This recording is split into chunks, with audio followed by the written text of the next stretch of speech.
G'day and welcome to another Campfire Project panel discussion. And today I have all the way from Las Vegas, Pauline Crawford. How are you, Pauline? I'm good. I'm very good. Excellent. I'm very happy to be here. Yeah, we've had you on a few times and it's been very enjoyable. So I'm looking forward to the content today as well. And then from over there in Mexico, we have Nathan Segal. How are you, Nathan? I'm okay, thank you. Excellent. Great that you're here. And from Melbourne, we have Scott Carson. How are you, Scott? Yeah, great. Thanks, Alan. Thank you very much for allowing me onto your panel. I'm looking forward to a great conversation. I've had great conversations with all three of you in that one-on-one, and getting your content into the panels is really important. There's a lot that you guys can share. And today we wanted to talk about, the power of sharing. Now, how has this a life-giving force? And when we share from our truth, authenticity, and without judgment, on ourselves and others, it's something we want to go more into. And I know that when we were talking earlier, Pauline, you mentioned about also looking at the flip side, which is why do we fight? And is that sharing anger? So if you wouldn't mind kicking us off with the conversation. Okay, I'd love to. For those of you who don't know, I'm often called the ambassador of magical conversations because I have a passion for conversations that flow and are harmonious, but also serious, that deal with gaining contributions from very diverse people. And so I started looking at why does argument and fighting come in to destroy the flow? And one of my baseline rules for a magical conversation is that we come to the circle of conversation without judgment, and behind that is without assumptions, which obviously is challenging because we've all got a different point of view. So it's not about not sharing, it's actually about sharing our viewpoints and our experiences. So I often get asked, if somebody starts being angry in a magical conversation, what happens? And I would say, well, if it becomes a fight, then the magical conversation finishes at the point where nobody manages that. But I just was very interested into where does passion for a lively debate shift into anger or obviously fighting, and how can we harness that so we're not getting conversations that are too woolly or too nice. We still want the liveliness, but we don't want people destroying each other. So I'd be very interested in a man's point of view as well, because my other belief is that men and women come to conversation in slightly different ways. And women can sometimes chatter in a way that a group of men do differently. So all of those things, how do we create harmony? How do we harness passion but avoid anger? Over to you guys. Okay. Well, Scott, one of the things that you've been working with is getting men together to have conversations.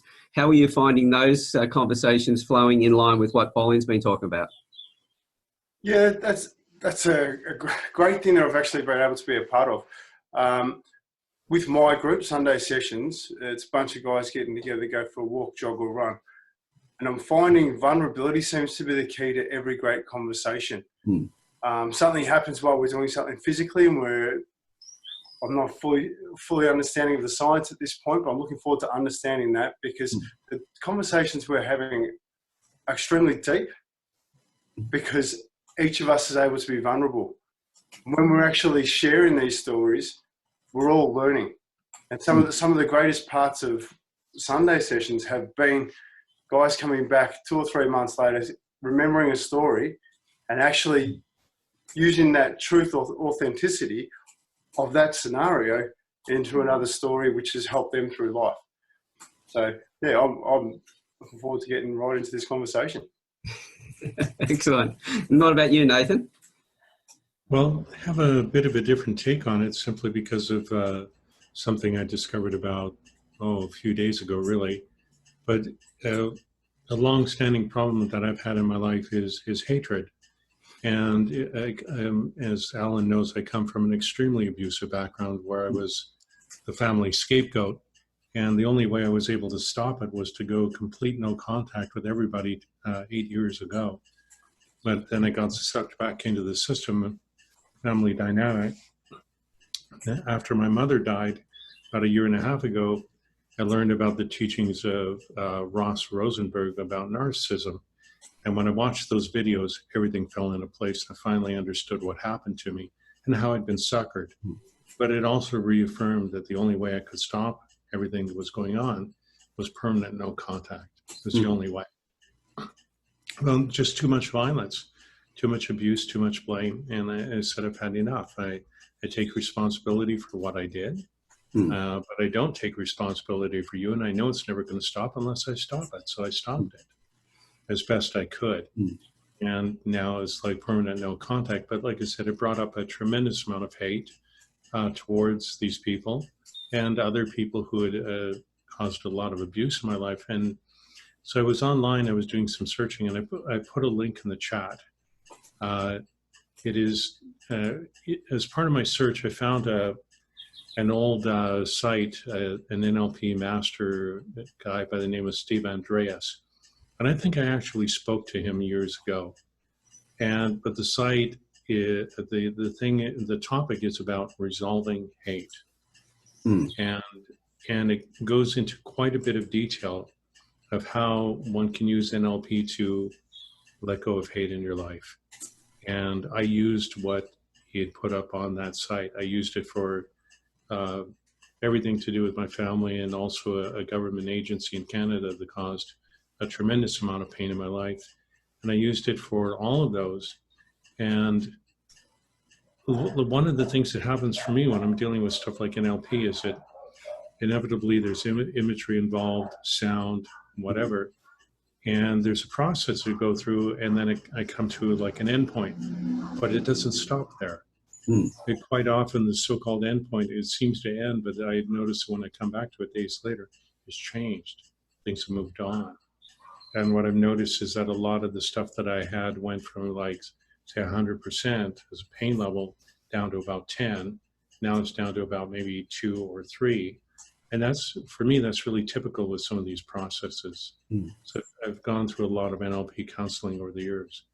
And this stuff, it was just amazing how fast and how easy it was to do it and then to start feeling the effects. So, I mean, in terms of like the anger that the guy that's been brought up, the anger comes from a trigger somewhere. And that's what's talked about at a fair bit of length in this blog. And so the real key to resolving a lot of the anger is what's the trigger? What triggered the anger? What was the thought? And it always comes from a thought. Some people will say, no, I felt this way, blah, blah, blah. And I'm going, no, baloney. It always comes from a thought. The thought is always first. The thought triggers the feelings, the anger, the hatred, whatever it is. But it always starts with a thought, even if you're not aware of it. And when you're able, like, there are a number of different ways that you can learn to identify that. And part of it is just to be aware of it, like just talking about it now. But when you're in the heat of something, it's very difficult to find that. And one of the things I've had to learn over the years is how to trace it back, you know, which is not always easy. Yeah. And that trigger, as you say, is that's the thing where you were saying, Paul, when does it go from a conversation to an argument, and anger and things like that come out? So it's going to be those triggers that trigger that.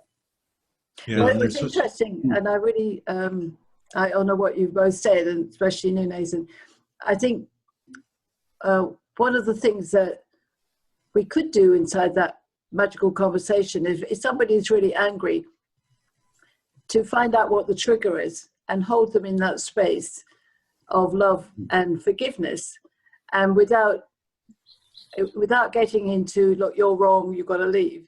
Actually listen to the story, and if they can actually share the story, then the circle can help.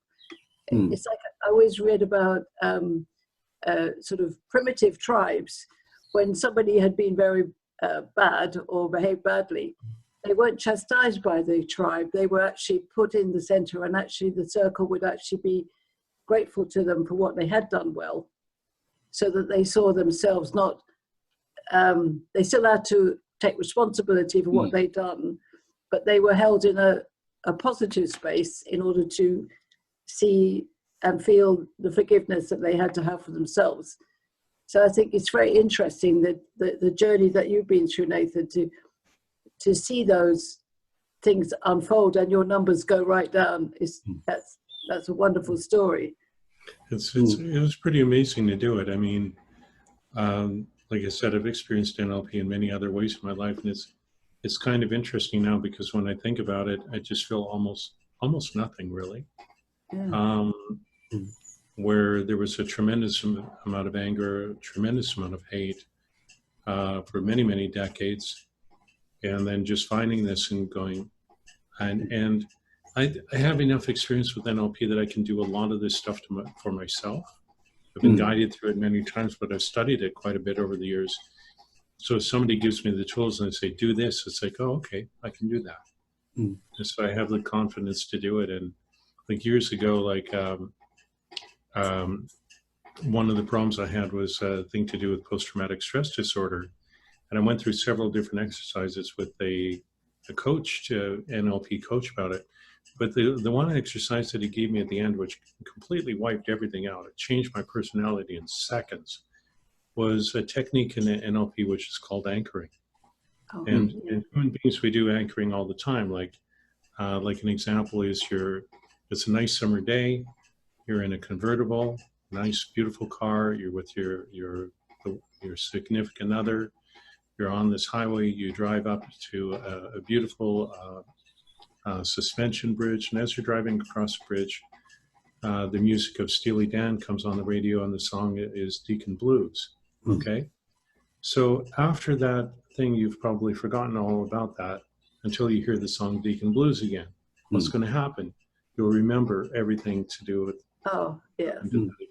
That's an example of a positive anchor. Negative anchors too. But what my colleague showed me how to do was this single major problem I had for decades that drove me crazy was, or well, almost crazy, was having what I called the mental war against my abusers. And this when it happened, I couldn't stop it. It would play in my mind for days and not weeks or months. And it was very painful every time it showed up. And so what Hamish, my coach, taught me was, he said, well, you got to get out and get an old radio. Hopefully one of those ones with a big ass knob on it. Anyway, I couldn't find one. But when I came home after looking, I realized I had an old radio in my car that I never used. Somebody stole the aerial years ago, and I never bothered to replace it. And so I thought, oh, wait a second, I can use that. So I went down to my car and got in, sat down, turned on the engine, and then I pressed the button to start the radio. And then the radio, which is kind of cool, it had these detents. Do you know what detents are? They're little indentations that when you turn a knob, they'll go ding, ding, ding, ding, ding. Those are detents. So that added to the experience, right? So and since I had no aerial, I had tons of static. And so I turned it up to full. And then I imagined the war in my mind. And then as I did that, I gradually turned the volume knob down while turning down the war in my mind. And then I got to the end, got to the end, punched the power button to turn it off, turned off my motor, got out of the car, and instant silence. And the war it started to try to come back a few days later, but in my mind, all of a sudden I had tools to deal with it. It was sort of like a mouse trying to sneak into the room from the corner of my peripheral vision. And I'm going in my mind, no. And I grab a broom in my mind and sweep it out. Other times it would be like an argument might try to start, and again, the tools would pop up and I go, no, you can't come back. You've been banished. I turn the volume off. And it would feel sometimes like it was sliding down a chute and fall out the bottom and land in the present moment, and the noise stopped. And it took quite a bit of practice with that, but that kind of thing, very rarely feel anything like that. It's been about 2-3 years now since I learned it. That's fantastic. So I'd like to address Nathan at this point. Nathan, I was on the streets at 14, and I've had a lot of trouble with my family over the years, and part of it's been a lot of aggression I was a big drinker. I was a little bit wild. So those are conversations with aggression I understand fairly well. It's been a fair part of my life. Not until I got a mentor and started acting with love in my heart and making decisions from a place of love was I actually able to work through some of the things. Like I've been on and off relationship with my father for many years. I struggle to love him.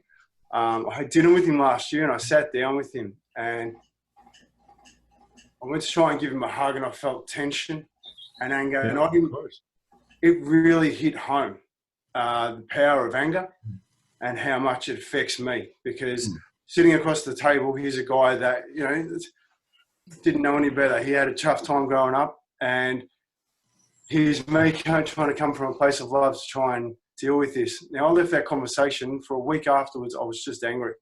And it wasn't for my mentor sitting there weekly talking to me saying, with love in your heart, how do you respond to this? And that's the way I approach every conversation now. And it's been an interesting road to be able to do that. But all I know is that when I share my truth and I talk my truth and I give you the best part of me, and honestly, I'll give you my pain, that's when I can share authenticity and honest conversation, which everybody grows from. The day I opened up to my life was the day that other people came into it, which was absolutely fantastic because no one felt sorry for me. It's just my life. I don't feel sorry for myself. I'm extremely grateful. Gratitude and love have changed my situation. And now I want to share that with everybody because that's where the gold's at. If it works like Pauline, you were saying before with being in the right space, having people around you who can then hold you accountable in that space so you can go through that. And that's virtually what you've been doing with your coaches, Scott, with the mentor and that getting into that space. Because NLP works well, but a lot of people will have, unless they've done some training with it, won't fully understand it. So to do it on their own. So we really do need other people around us. We need the right guidance of people. Was that Kookaburra? Yeah. Is that your dog? I figured, I didn't know whose phone that was coming from, but yeah, it's a funny thing, Alan. I mean, I was not able to do what Scott is talking about. No way in hell I could do it. This was the only thing, and even after a lot of hypnosis and NLP work, I couldn't do it at all. The hatred was too strong. To be forced into a place where I literally had to go no contact, the abuse nearly killed me, and it was extremely severe. And so there was no way in the world that I could do that. But when I discovered this NLP thing, that I knew I could do. And I was amazed by how fast it changed everything. And now I'm just going, well, I don't know what happened, but I feel better. And really, isn't that what counts in the end, I think? It shows that there's, the difference that we all have. There's different methods for each person in the way in which we do it. But there's always a conversation, whether that is with somebody else or whether it's with ourselves as well. And then how that conversation steers, that there's you put ground rules in for yourself on going through that process. Whereas you were saying, Pauline, when you have groups together, you make a space safe for somebody. So you're setting up ground rules there again as well. Yeah. Well, one of the methods that I use is that there's a conversation topic in the center of the circle. So it's not just coming in and sharing your story. It's actually looking at something, for instance, collaborative living or the power of sharing. That might be the topic. And what you're doing is you're focusing everybody on that central topic and away from their ego or even their story in that space of time, because you're inviting them to be a wise contributor to that central subject and just to see where the flow goes. And people, they share from their experience, but they don't have to share all their vulnerabilities in that first instance. And it helps them to feel part of something And our human nature is that belonging is a very important part. I mean, there's some people just won't go into any networking room or any group because they just don't want to be with strangers.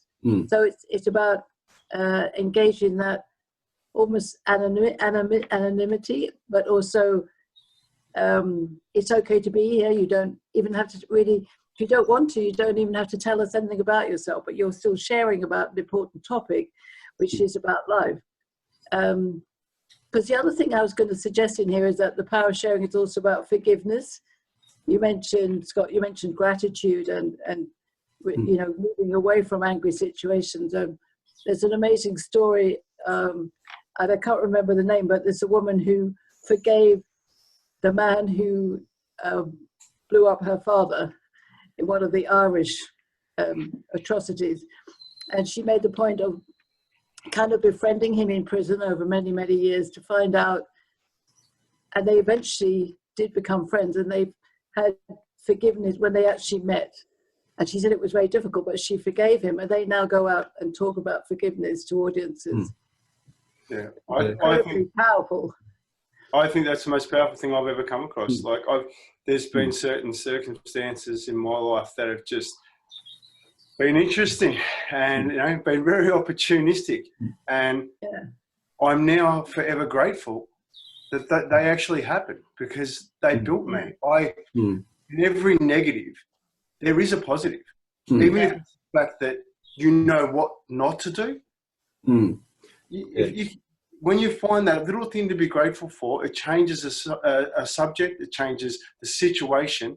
You look at it completely different. I think it was Stephen Covey, you know, he said the way you see the problem is the problem. That's it. An approach into my life is just like I'm someone that has no formal education. I've got, you know, Year 9 pass, but I've just got a passion for life and community. And the more I listen to people, and the more I try to understand where they're coming from, with a place from love in my heart, knowing that, you know, not everyone's story is you know, free to air as such. When you can actually sit there and hear what they're talking about, find their pain.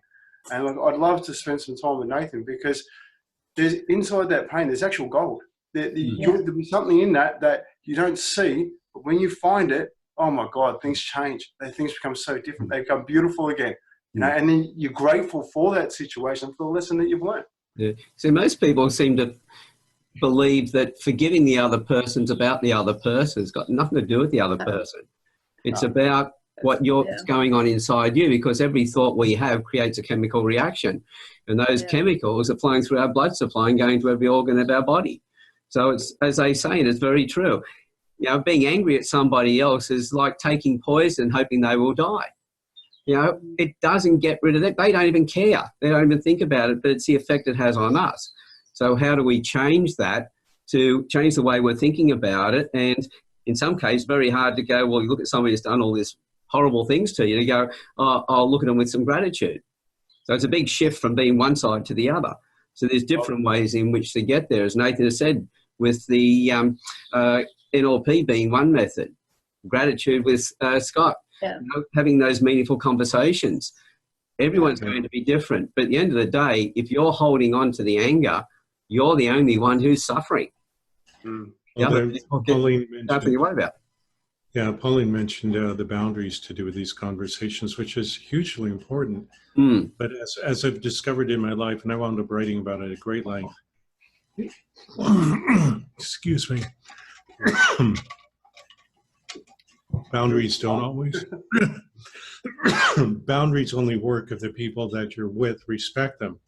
Yeah. But if you're dealing with people who don't respect your boundaries, no matter how assertively or how strongly you state them rather, then at some point you have to make a decision. Do I want to keep putting myself into this dynamic, or do I need to end it once and for all, because I know it's not going to get any better? And this is one of the problems I was faced with. I mean, it wasn't until I got really sick a few years ago, and actually it wasn't even that. I'd been living in denial for a very long time, all of my life, prior to one thing that happened. And that was when I was also working with an NLP counselor. And she asked me to write out a timeline of the abuse. Yeah, and I did that. And then I read what I wrote, and that's when I woke up out of my denial, out of the story, out of all of that. And that's when I sent my family what I refer to as a PFO letter. I'm from Canada, you see, so PFO stands for please fuck off. But but it wasn't just all about blame or anything else. It was saying, I see this, I get it, and I see the illusions I've had, all the wishful thing, the hopes, all this crap. But I said, I see what you're doing, but I also see my part in it. I take full responsibility for the mistakes I made. But I also know that this is never going to stop unless I stop it. And the only way to stop it is to say, enough, I'm leaving. And that was the only way I was able to make it work. It was an extreme measure. I didn't want to do it, but there was no other choice. Yeah. And See, that's a boundary in itself, isn't it? Oh yeah, very much so. Very much so. But it's an extreme nature of a boundary, but it's the boundary that you set when you realize that nothing else works. I mean, I tried everything else for decades. None of it worked. And this is the only thing that did work.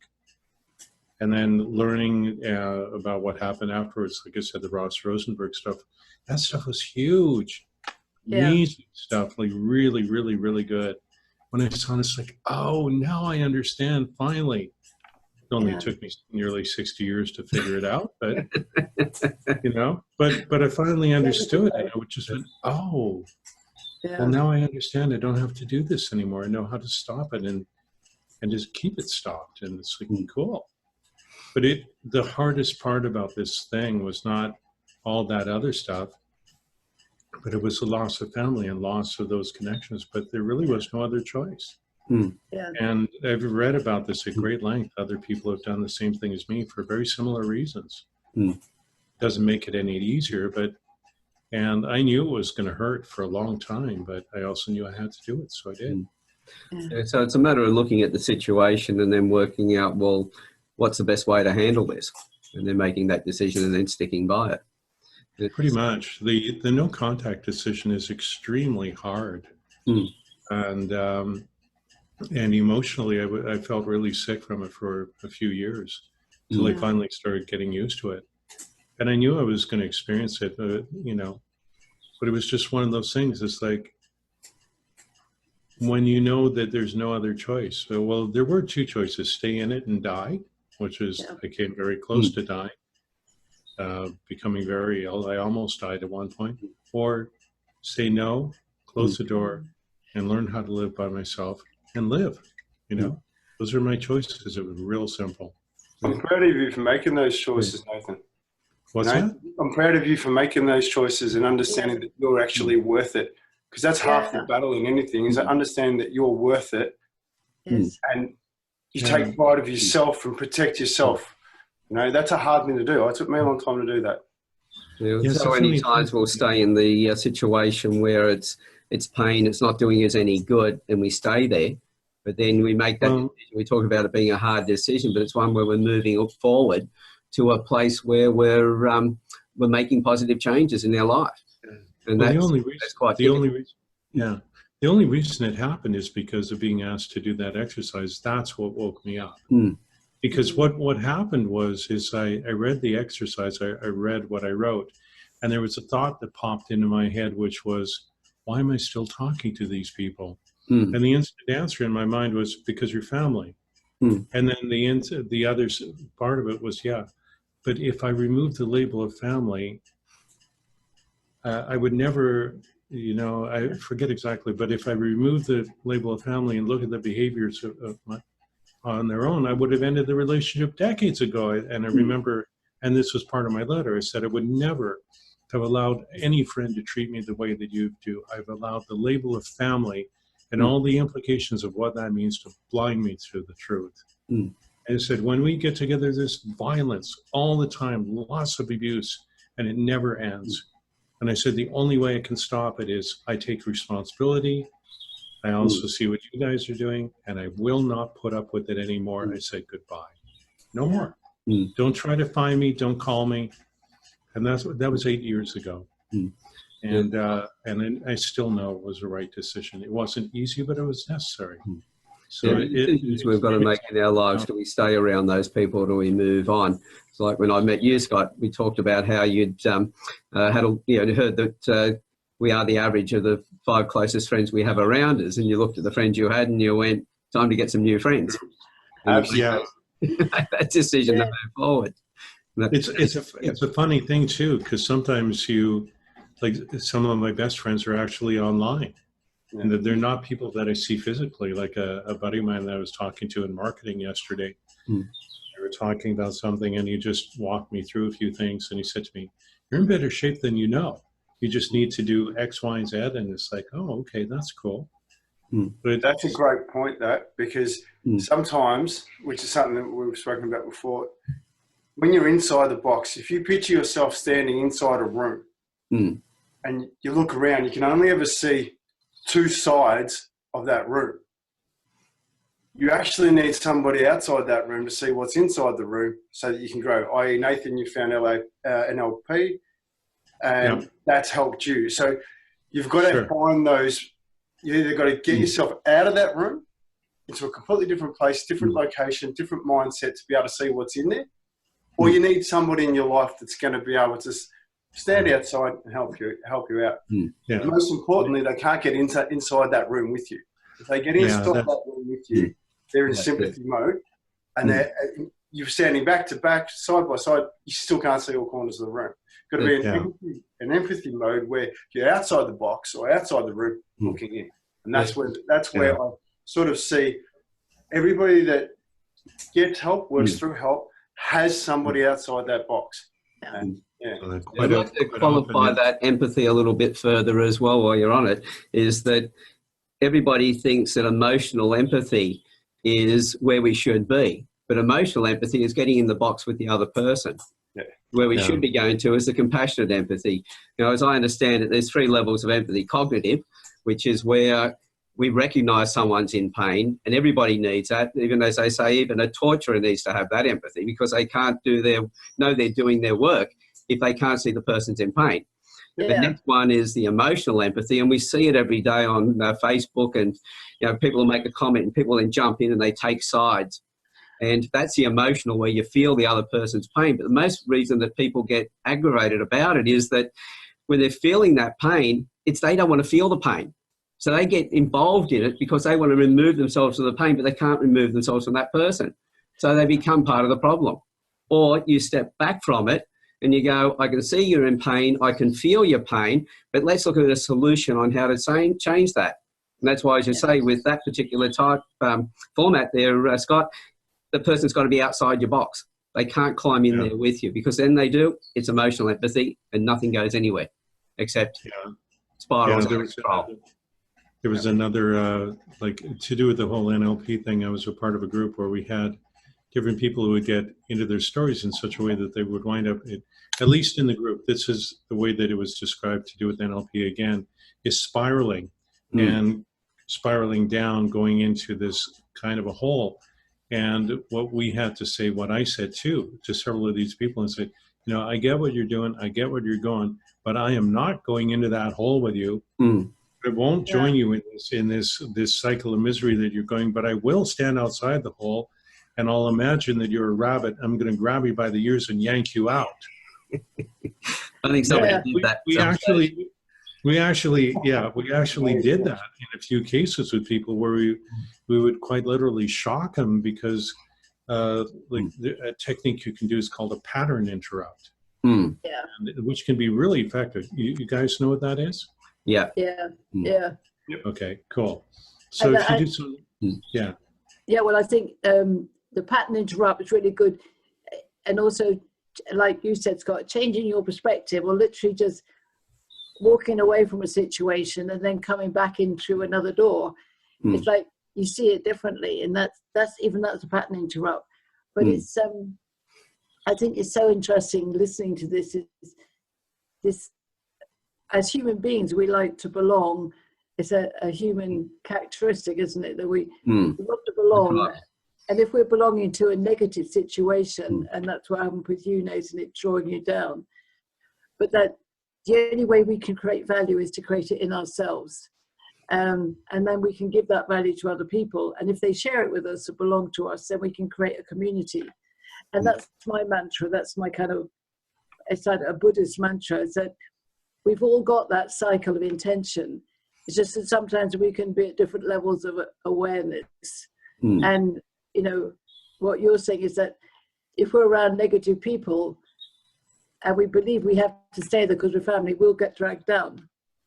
And you have to remember, you know, putting the mask on yourself, like on the aircraft. You've got to find your own self-identity, self-mastery first. And a lot of people in this world don't seem to get that. So they get very externally angry. I find that living in America, being British, Britain's in a bit of a mess at the moment, but there are a lot of very angry people here politically, and they allow that anger to seep into the whole of their life. Well, there is one really important piece of this, like my own experience. One of the reasons, there were two reasons why I was trapped in it for so long. It's the belief that I could actually fix it, but that was part of the con game that I grew up with, and I didn't realize that I'd been conned. So there was that. But the second part of it, which was extremely important, it's what allowed me to finally understand what happened and break free of it, is the idea that family is sacred. The idea it's a taboo, a huge taboo where I come from at least, and you cannot question that ever. Family is your bedrock, family is this, family is that. But what happens if your family just happens to be your worst enemies? What do you do then? But there are a lot of people, I mean, I ran into people even after I ended this who basically told me, you need to suck it up, you need to do this, you need to do that. Because what happened is by talking about it, I threatened their stability. Whatever it was, I scared them, and they had to try and force me back into my place, at least in their mind, for them to feel safe. But I was out of the box, long out of the box, and there was no way in the world I was going back. And I remember this one woman who really gave me royal hell, and I thought, friendship's over. There was no friendship to begin with. She was the girlfriend of a friend of mine before they got married, but I just remember looking at her and thinking, you're a walking robot. Actually, they both were. I had to pretty much end the friendship with this friend of mine because I realized, like, okay, to do with this whole anger thing, he was telling me about all the problems that he was having with his kids. And it went on for years. We would have this conversation. I'm just commiserating with him once. And then I finally went to visit him in his home with his children. This is a guy I knew from high school, but I got to see what was going on. And in 15 minutes, I knew what the problem was. It was him. Yeah. Because what he was doing is he was criticizing every single thing that his children did. If the girl knocked over a cup of water, he'd criticize the hell out of her and abused her like that. Every single thing with his two children. And I thought, oh my God, you're doing the same thing to your kids that my father did to me. I recognize this behavior. Did I tell him about it? No. And the reason why? There was no awareness there whatsoever. And I knew I wouldn't be able to reach him. It was just so obvious. And I mean, the key to a lot of the stuff that we're talking about, all four of us have the awareness. But if the person doesn't have the awareness, you might as well be talking to a brick wall. Yeah. And so the people that you said that, you know, when they reacted in that negative way and everything else and tried to change things to the way that they want to be, as I said, that's the emotional empathy. It's all about them. They want to get away from the way they're feeling and therefore impose and get you to change so that they can feel better about it. So it's being able to detach yourself from that as well. But again, as you said, it's the awareness. And the thing is that unless you're aware, you don't know what to do. And again, this is why it comes back to having the right sort of people around you who can then speak to you and bring that awareness forward. Yeah, it's kind of what Scott and others are doing. So something interesting I've picked up, like, so myself, Nathan, I know you a little bit, Alan, so it's all of our pain that actually got us to improve ourselves, that's actually given us the roads to where we are now. Oh, it always will be. What I'd really like to hear is Pauline's pain, and if it's okay with you, teach us where you get your road from. That's a very interesting question. Thank you. I had an extremely happy upbringing. So, you know, my only minor pain in my upbringing was that I couldn't work out why I was different to my sister because I was a bit of a tomboy. It was a minor aberration. Really, it was very, very happy. And I think mine has been about my journey in my head when I was a teenager was going to be like my parents, who were extremely, you know, married forever, very happy. But what I discovered was there was another side to me that wanted to break away from that kind of normality and be an adventurer and to travel around the world and be myself, I call it a reluctant rebel. So when I married and had my kids, and I thought that I would just carry on doing that, I suddenly realized I wasn't fulfilled. I wanted to be in business. I want to be creative. I want to do something else. And so I started changing my life. And my pain was that I left my husband after 30 years, and I did it in the best way possible. But my sadness was breaking the family unit. But actually I couldn't stay because it was suffocating me. And it wasn't really my husband, it was just me. And there was a bit of alcoholism in there for a good measure. But his journey was different to mine. And so I changed my life in my late 40s. And then I became an adventurer. And I married an American, which is why I'm in America. And there's some pain in there because he's been unwell. But my recent pain, which is interesting, goes back to this family thing, is that my grown-up kids in England don't like me being here. They think I'm mad, and they think I'm risking everything. That I'm 70, I should be granny and go home and you know, all that stuff. And I'm really enjoying myself. I mean, I'm not successful yet, but I'm really enjoying the journey. And I've had a run-in with them about my identity. So it's a bit the reverse of what you're saying. And I got very upset with them, but I've forgiven myself for not being there, and I've forgiven them for their anger. And we seem to have gone past that barrier at the moment. I haven't seen them for a year and a half, and I won't get there till probably October. It'll be the longest that we've ever been apart. But I think I feel it's good for me. So it's not quite the same as your journey, Nathan, and what you've done. But for me, it's quite a big thing. Yeah, I can see that. But I'd be thanking you because they love you enough to be angry with you. Like they love you enough, and they want you in their life, and they, you know. That's right. They were angry with me and wanted me in their life. So I had to understand how to be authentic with them. Yeah. And that's the been a big opposite for me, because I am a mother, I'm a grandmother, but also I love doing what I'm doing, and I have a passion for creating world harmony. So the work I do is much bigger than me. It's about spreading this the value of magical conversations, and of course the challenge has been for me not having a magical conversation with them. And I think we needed this time apart to then come back again. So I think it's really important for people to be able to walk away, as you did, Nathan, and you have, walk away from a situation and then come back when you're ready and forgive. If you're ready. And if the forgiveness happens, then it's good. And if it doesn't, you keep on going. That's it. It's interesting. Thank you for asking me, Scott. Thank you for your answer. Like, it's gorgeous owning it. You know, like in life, there's not many things you can get, but if you get honesty and trust out of somebody, that's where the love is. You know. So thank you. And as you said, our backgrounds have been different of where we've come from and why we're doing the work we're doing today. We've come from different reasons for it.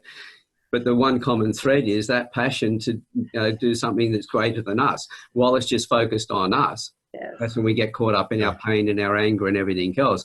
But when we extend that out to involve others, becomes a community and everything else, that's when it's no longer on us. It's about how we're helping with other people.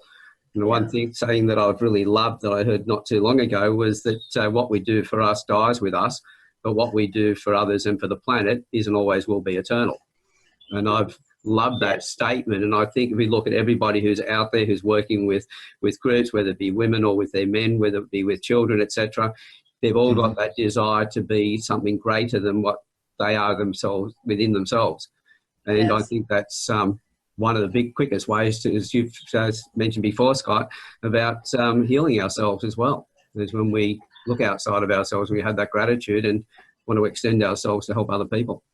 Yeah, I'm finding the more time I spend with beautiful people, and like I said today, like I'm the luckiest and wealthiest man I know. I love life, and I love who I'm becoming, and I love the people in my life. Just this conversation today just reaffirms it. You know, everybody is coming from a heart-centered place, and look at the conversation we've been able to have. You know, but it's so important for us all to be together, to work together, share our pain, because that's when we're all going to gain. Like Nathan, you've been beautiful today. Like this is something that's hit you pretty hard, and you found NLP, which I'm now going to try and learn more about. So you've just given me a gift through your pain, and I don't know how long we've got to go, but I'm so grateful I'm here today. Yeah, well, Nathan, you're giving us a link there in the chat, so I'll share that as well. Have a look at it and share it. Yeah, that's a really good place to start. I mean, Steve Andreas, I believe he's one of the pioneers to do with NLP, really sharp. But there was one funny thing that happened a while ago. Like one of the problems I had over the years is being threatened repeatedly with lawsuits, and I recently discovered. Here in Mexico, I did a search to do with, well, what happens if you sue somebody in Mexico? And I discovered not very much, because the laws of this country are written in such a way that they don't like lawsuits. And so somebody like this, like in terms of my marketing the other day, this guy threatened me on LinkedIn with ruining my life, and that he had the means and power to do it. And I thought, no, you don't. It actually made me laugh, because I thought, you're going to sue me in Mexico? Good luck. You're going to lose before you even start. And you're going to waste a crap load of money on something that's not going to go anywhere. It's like, but I mean, in terms of this really violent, angry man on LinkedIn, there was only a few steps to take. Block him, report him for harassment, and delete the conversation. That was it. It's pretty easy in some situations of dealing with, with anger. If you're online, there are certain things that you can do, and it's not difficult. And if you don't let yourself get dragged into the drama, which can easily happen, then it's like, okay, the only way to stop the drama is just, walk away. Yeah. Well, as you said, being able to, in that case, step back from it and look at it with new eyes. If you can, feelings you got aside and go, right, well, is there another way of looking at this? As Scott said, there's always another side to the story. For every negative, there's a positive. And it's where you focus at it. I'll use the example of when my first wife left and I had 3 boys to raise on my own. I realised that there was a lot of anger there, but how I turned that around and how I was able to build a relationship with her later on was I realised that if the boys didn't respect her, they would have issues in their relationships. So I looked at her and thought, well, what did she bring into the relationship? Well, I've got 3 boys that I love and respect. I wouldn't have had those without the 2 of us being together. So in that instance, my attitude to her changed like that. There wasn't a second thought on it.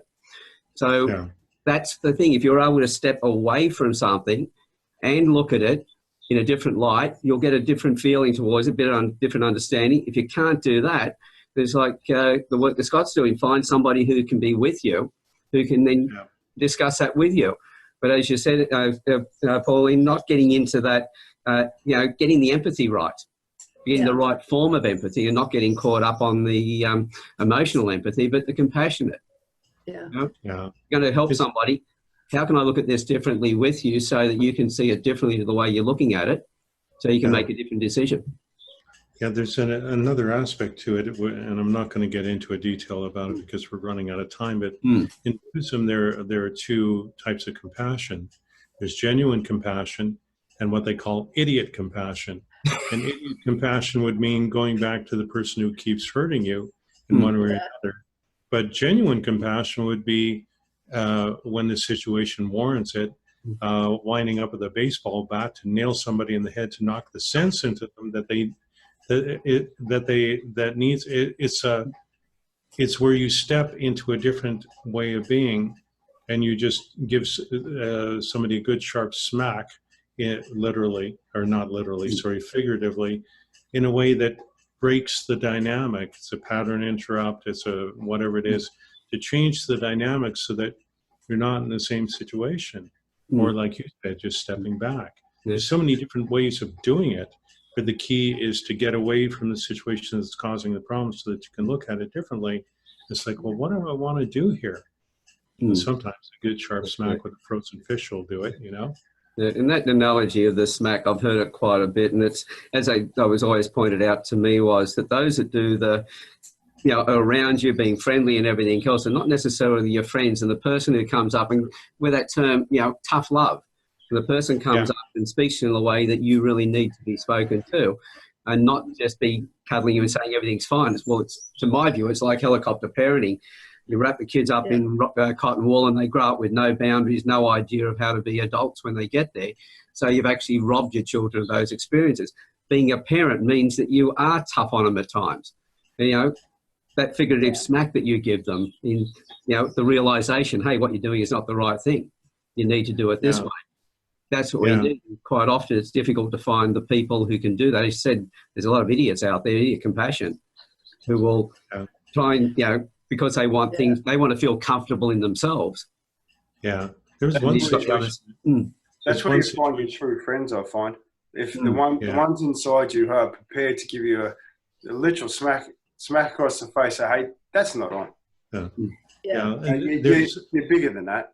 That's, you know, like I'm so grateful, like that's in my life, and I've just deliberately chosen the people in my life to be able to do that, because it betters me. They care enough about me that they're going to tell me the honest truth and authentic situation that it is. There is another way I'd like to mention. It was one of the bright spots to do with parenting, to do with my father and me when I was a kid. I was 14 at the time, and I was failing math school. And my father came up to me, and what he did was create an ethical bribe. I didn't know that back then, but now that I've been in marketing, I know what he did. And what he said to me is, look, I know you're into the music. I know you really like this stuff, and you really want to have some nice gear and stuff like that. He said, I'm going to make you a deal.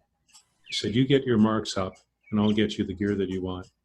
And so I agreed to that, but also there was something else that happened at the same time. I had a teacher in this math class who created an experimental group with 4 of us, where she went into great depth on her instructions on how to teach us with an overhead projector.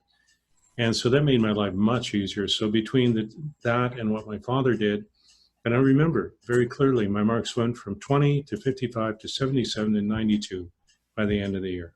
My dad was happy. I was happy. I got the gear that I wanted. Everyone was happy. And it was like an incredible ending. And it is brilliant, absolutely brilliant. I mean, but there was also what my teacher did, which was equally brilliant. She made my life so much easier. It was just, that's a different approach for what it's worth. Yeah, and that's really good. Yeah. To have those people around us that make that difference. That's what's important. So I think it's, it's a lesson for all of us, is to always look for getting the right people around us, the ones that can support us, that give us, they're not just there to, say that we're great, but those that are there to give us that the right support and the right advice. Yeah, and I think one of the things that strikes me is it's all about shifting paradigms, isn't it? Even with business clients. I remember somebody saying, got to remember, you only want, in the work that we do, you only want to work with clients who you like. And so when you interview them, you don't take the contract unless you really like them or you feel there's a simpatico. And I remember having a meeting with a client that week, a woman, and I said that to her at the end of it. I said, oh, I'm only going to work with you if I like you and if you like me. And I like you. So what about you? She said, oh, I like you. It was the first time I'd had that kind of conversation with a corporate client. And I thought, why not change the paradigm? And that's a great way to work with clients. You've always had that conversation up front. I've got to work out whether you like me, but I also got to work out whether I like you, because it's an exchange here. So it's not just you liking the person who's giving the service to you, but the person who's delivering the service is somebody I really want to deliver to. Yeah. And if you don't have that question straight up front, you work it out fairly quickly in the engagement that you have. And then that way you only have the right clients around you. And that brings up a really interesting point, because I've been having this problem with this writing business I created, and every single one of the clients I got misinterpreted my offer, which showed me that the problem was me, but how do I fix it? And a couple of people said to me, you need to change your process. So instead of people viewing you as a commodity, you have to flip it, where you become, one of the things you say to them is, I've had a lot of interest in what I'm doing, but I can only work with a few people. And so what I need from you before we even go further with this is I need to ask you a few questions first to see if we're the right fit for each other. And I've been doing that, and since that, things have started to change. It's still not as far as I could go with it, but they've started to change for the better. Yeah. That's something pretty cool there, because when you're talking about something you're passionate about, it's a whole nother topic for another day, but specificity, when you get right into the specificity of what you know and you're passionate about, other people generally don't understand that because they're not in your space. So being able to communicate that in simplistic form is an absolute skill. And that's where you get the communication across different barriers, different demographics of all types. So topic for another day, but it's a huge topic just by itself, because there's the issue of boundaries, but there's also the thing is, well, are we a good fit for each other, and how do we determine that? And so I met another guy, his name is Russell, also from Australia, who's been helping me through this, giving me different worksheets and different things, questionnaires to put together so that you can figure that out. And then if you do it the right way, then you can eliminate a lot of the people who aren't right for you right before you even sit to have a conversation. And I've started doing that, and it's been very interesting. I don't know how effective it has been, because I don't know how many people actually filled out this questionnaire, but for those who have, it's like, oh, the dynamic changes, because if somebody's willing to sit down and do a little bit of work for 2 or 3 minutes, just have it, that shows me something right there. That's it. It's people's input into it. If they put input into it, you know that they're interested. If they don't put the input in, they're not. But again, it's getting very specific about the questions you ask and the where you want to go. You've got to be specific about, if this is my life and I want to change it, what do I need to do to do that? Do I have the skill to do that on my own? No, I don't. Well, who does have the skill? Who can guide me through? And exactly. You have to, but everything keeps coming back to, even if it's with yourself, it's still that conversation. And it's being in a state where we're not angry about it, because when we're angry, we don't get solutions. It's when we step out of that anger that we do get the solutions. What was interesting about this whole thing, and I had a response from a master NLP coach about this. She said, underneath hate is anger, and underneath the anger is fear. Everything based on fear.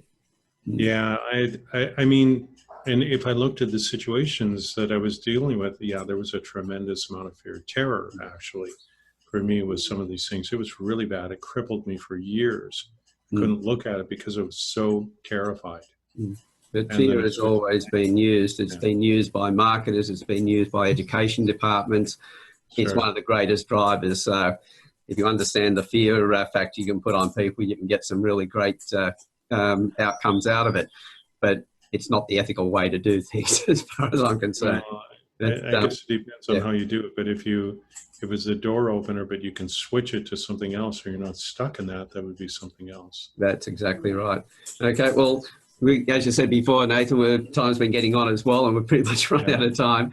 I just wanted to say thank you for all three of you for being here today. Thanks, Pauline, Nathan, and Scott. Been really great. Thank you. Lovely to meet you both. Thank you. Nice to meet you guys.